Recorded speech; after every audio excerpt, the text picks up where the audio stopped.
Welcome back to the Peepo Coin channel, everyone. This is Rich making another video on XRP today as usual.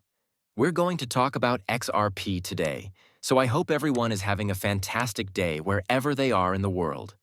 I must begin with this from Eleanor Tourette, who informed me, Caroline Pham, that she was leaving the CFTC after Quintez's confirmation. It appears that Caroline Pham will be returning to the private sector after leaving the CFTC. I wonder whether she will accept a position at Ripple. Carolyn D. Pham, CFTC Commissioner, and Brad Garlinghouse, CEO, on a tour of Ripple Labs. Recall the day of the incident, but pro-crypto will even take her position. Now everything is moving in a completely new way. We have completely changed from where we were a year ago. Additionally, I'm interested to see what the SEC and CFTC do. Once regulations are in place, who will have the final say over cryptocurrency? Payments have always been the main application for cryptocurrencies, but just a small number of fintech firms are making it possible for traditional financial institutions to move money more swiftly and affordably. Listen to this out. Yes.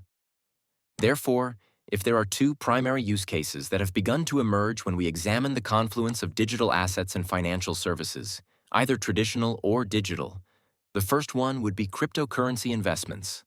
For example, being able to distribute and invest in digital assets.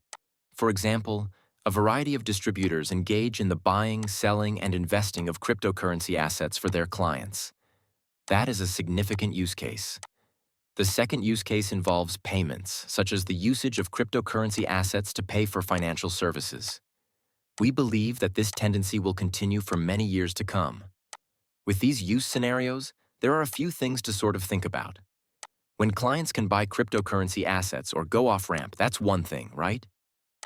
After then, a wide range of financial use cases can be investigated. For instance, suppose I have two banks or large distributors, one in each of countries A and B. The ability for clients to purchase and sell Bitcoin may now be the initial use case. You know what, though? The second use case might be that I can now send money to country B, pay out in country V, and purchase Bitcoin, crypto assets, or stable coins in nation A. Suddenly, you have a use case for remittances. Thus, the ecosystem as a whole is distinct. That's right. These use cases can therefore be investigated after we have users or consumers on the digital asset universe. Thus, this is what they require. Adoption is necessary for them to occur.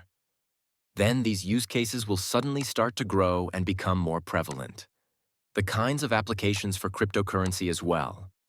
In other words, it's possible that this network of convenience stores now takes stable coins or cryptocurrency.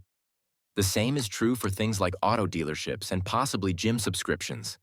The list is endless. However, you must first get everything set up and users utilizing the system. That's crucial. Mass adoption is therefore necessary, and institutional adoption will result in mass adoption. Additionally, it appears that a bill could be completed by Monday.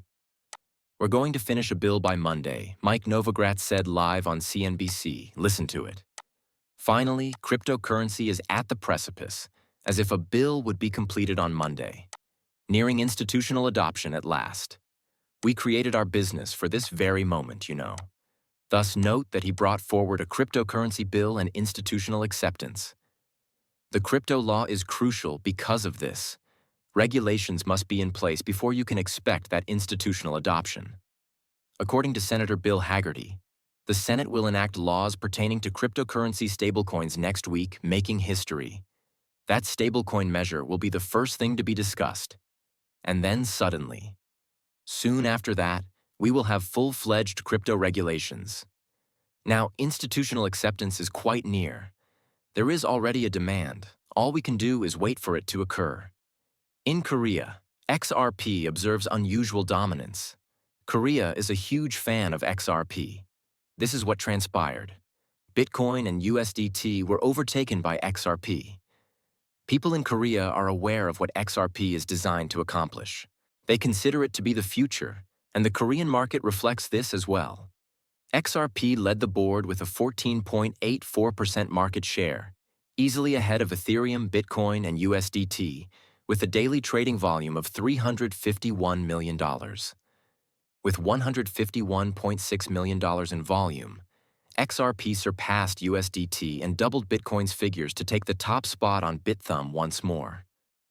Thus, it is difficult to overlook XRP.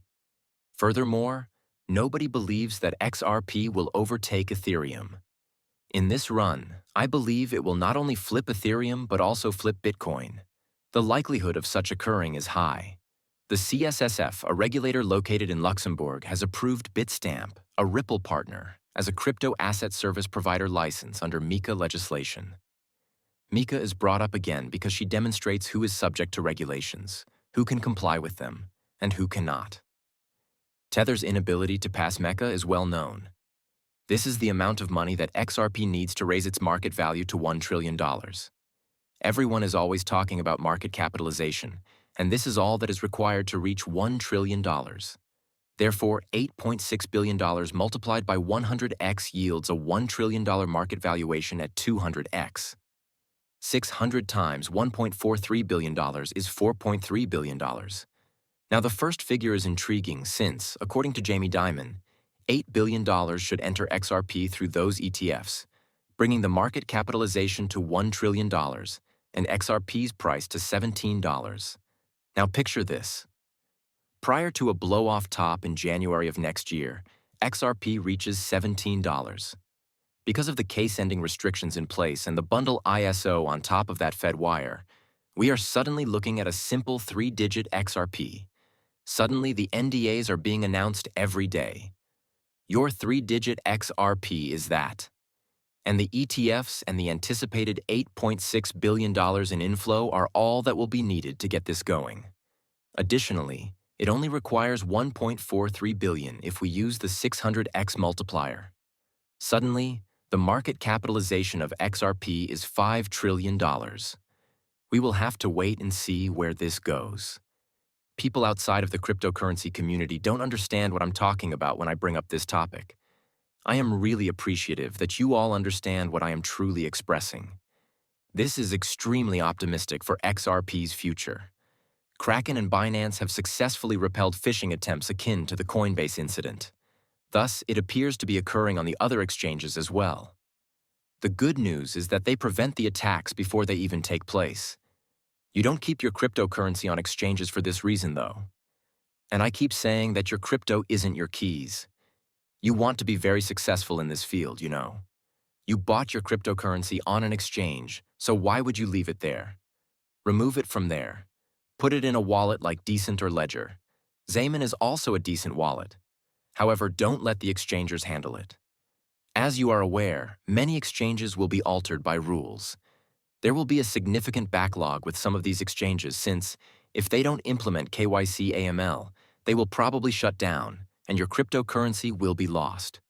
For this reason, I usually advise clients to maintain their cryptocurrency on a regulated exchange if they plan to do so. However, I would advise against retaining it on any exchange.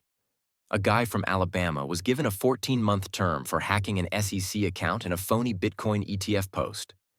Now recall the post when we believed the Bitcoin ETF had launched, gained popularity, and then discovered it was a fake. The punishment for the perpetrator, Eric Council Jr. of Alabama, was 14 months in prison, but it could have been far worse. In all honesty, I am aware that many individuals